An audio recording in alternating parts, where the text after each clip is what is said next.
상주곶감은 상주곶감이라는 이름을 붙인 후부터 브랜드 가치가 한층 높아져 생산량과 매출액이 무려 20%나 증가하는 원동력이 됐다고 하는데요.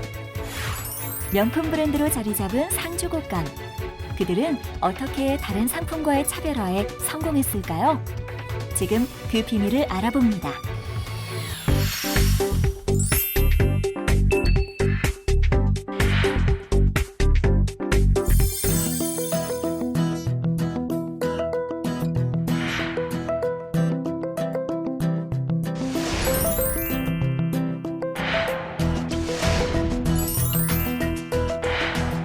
이들 상품은 모두 세계적으로 그 품질을 인정받은 지역 특산품입니다. 그 지역에서 생산되거나 제조, 가공된 상품에 지역 이름을 붙여 품질을 인정받고 명성을 얻게 된 경우죠. 우리나라에도 보성 녹차와 나주배, 상주곶감, 안동 한우 등 지역 특산품에 지역 이름을 붙인 상품들이 있습니다. 이런 명칭을 바로 지리적 표시라고 합니다. 최근 지리적 표시를 지식재산권의 하나로 보호하려는 국제적 흐름에 따라 우리나라도 각 지역의 특산품을 보호하고 지역 경제를 활성화하기 위해 적극적으로 이를 발굴하고 있습니다. 그렇다면 지리적 표시는 어떻게 보호할 수 있을까요? 지리적 표시의 경우 일반 상표와는 조금 다른 지리적 표시 단체 표장으로 특허청에 등록해야 보호를 받을 수 있습니다.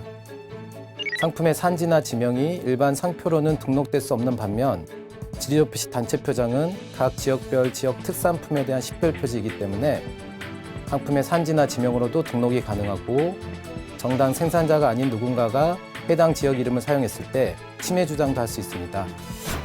예를 들어 상주곶감을 일반 상표로 출원할 경우 현저한 지명에 해당하기 때문에 상표 등록을 받을 수 없습니다.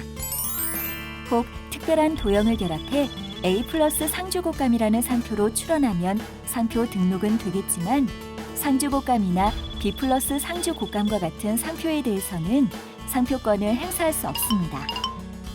상표로는 사실상 상주곶감에 대한 독점권을 확보할 수 없다는 것입니다. 하지만 지리적 표시 단체 표장으로 출원하면 상주가 곶감의 산지나 지명에 해당한다 해도 등록이 가능합니다. 또한 정당한 생산자가 아닌 타인이 상주라는 지명을 곶감에 사용했을 때 상주곶감이라는 지리적 표시 단체 표장에 대한 침해로 인정됩니다.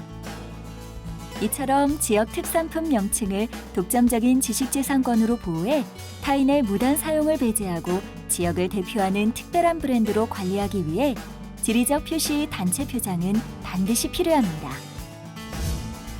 우리나라에 등록된 지리적 표시 단체 표정은 총 161건으로 품목별로 그 범위도 다양합니다. 고흥 유자, 장흥 표고버섯과 같이 단순한 문자로 된 것들도 있지만 최근에는 상품의 특성을 세련된 이미지로 표현해 소비자에게 한 발 더 다가가는 브랜드로 거듭나고 있습니다. 또한 지리적 표시는 동일한 지역의 이름이더라도 해당 특산품이 다르면 각각 등록이 될 수 있습니다.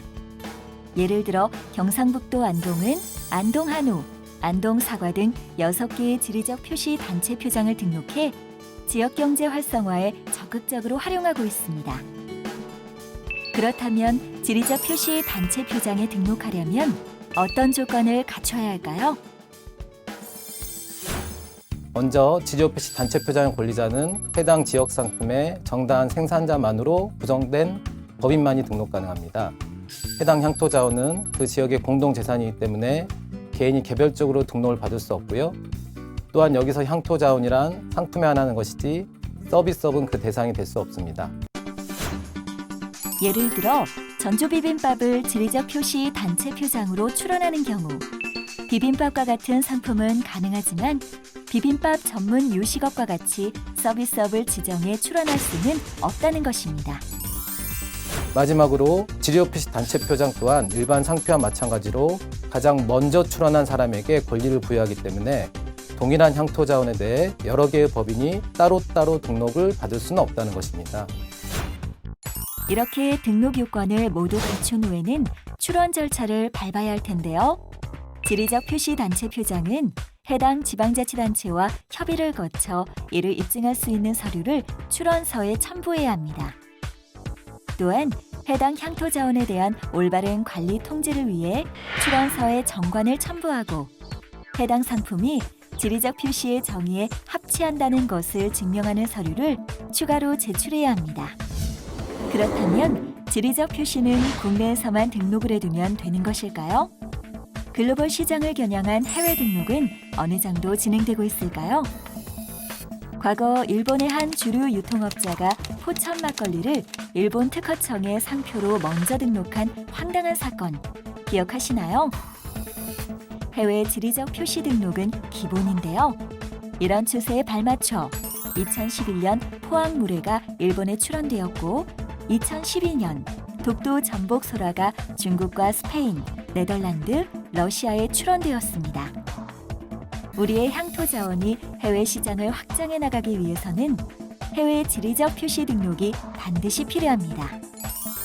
유럽에서는 오래전부터 지리적 표시를 지식재산권의 하나로 적극 보호해왔습니다. 그 결과 월등한 경쟁력을 가지게 되었고 최근 FTA 등을 통해 새로운 통상압력 수단으로까지 활용하고 있습니다.